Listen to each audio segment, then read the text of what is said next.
আজকে বানালাম ইলিশ মাছের মাথা দিয়ে বাঁধাকপির ঘন্ট। আসসালামু আলাইকুম বন্ধুরা, কেমন আছেন? আশা করি ভালো আছেন। পিঙ্কি কিচেনে সবাইকে স্বাগত। আজকে বানাবো ইলিশ মাছের মাথা নিয়েছি, নুন হলুদ মাখিয়ে নিয়েছি ইলিশ মাছের মাথাটা।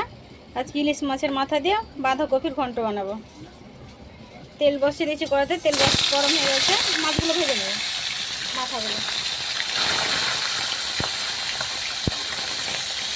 মাছের মাথাটা লাল করে ভেজে নিয়েছি, উঠিয়ে নেব।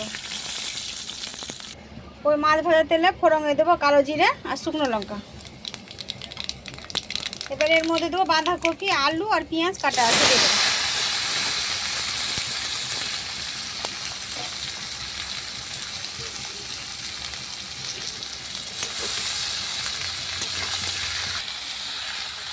তেল দিয়ে ভালো করে ভেজে নিলাম বাঁধাকপিগুলো।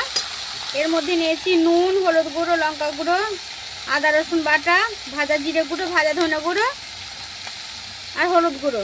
এবার আমি এটা একটা ব্যাটার তৈরি করবো, দিয়ে দেবো। এই যে পানি দিয়ে আমি একটা ব্যাটার তৈরি করে নেবো।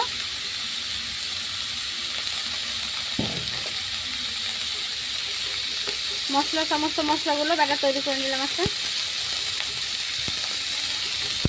আর এইদিকে আমার বাঁধাকপিটা হচ্ছে, এর মধ্যে মশলাগুলো দিয়ে দেবো। মশলাগুলো দিয়ে ভালো করে কষিয়ে নেব।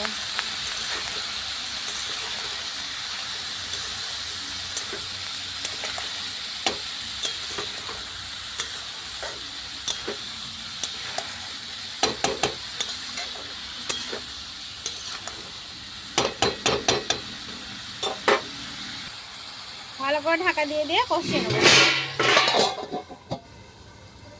ঢাকাটা উঠিয়ে নেব।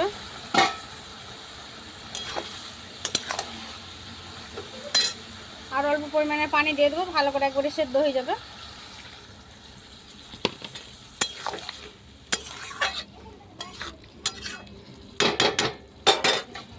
দশ মিনিটের জন্য ঢাকা দিয়ে দেবো, ভালো করে কপিটা সেদ্ধ হয়ে যাবে। ঢাকাটা উঠিয়ে দেবো। সব পানিটা মরে গেছে। এবার ভেজে রাখা ইলিশ মাছের মাথাগুলো দিয়ে দেবো।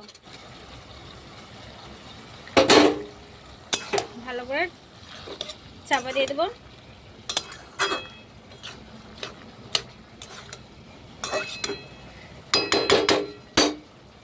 আবারও 2-3 মিনিটের জন্য ঢাকাটা দিয়ে দেবো, তাহলে ইলিশ মাছটা একটু নরম হয়ে যায় মাথাটা।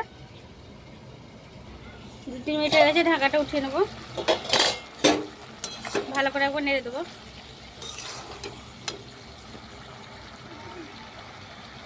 মাথাগুলো ভেঙে দেবো, খুন্তি দিয়ে মাথাগুলো ভেঙে দেবো।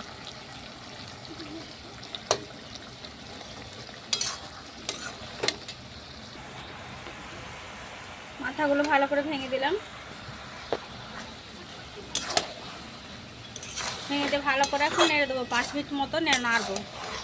নেড়ে নেড়ে একেবারে ঘন্ট তৈরি করে দেবো। ইলিশ মাছের মাথা দিয়ে বাঁধাকপি আলুর ঘন্ট।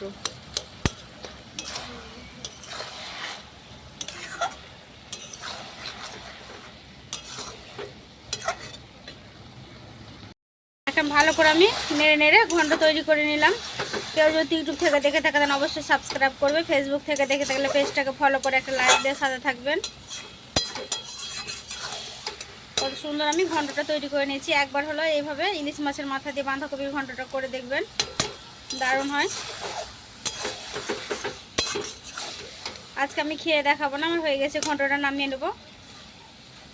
পুরো রেসিপিতে দেখলেন, যদি ভালো লাগে অবশ্যই লাইক কমেন্ট শেয়ার করবেন। আর কেউ যদি সাবস্ক্রাইব না করে থাকেন অবশ্যই সাবস্ক্রাইব করবেন। আর দেখেন আমার কালার দেখে তো বুঝতে পারছেন। যদি ভালো লাগে তাহলে কমেন্ট করে জানাবেন আমাকে কেমন হয়েছে রান্নাটা। ভালো লাগলেও জানাবেন, খারাপ হলেও জানাবেন। সুস্থ থাকবেন, সাবধানে থাকবেন। পুরো ভিডিও দেখার জন্য ধন্যবাদ।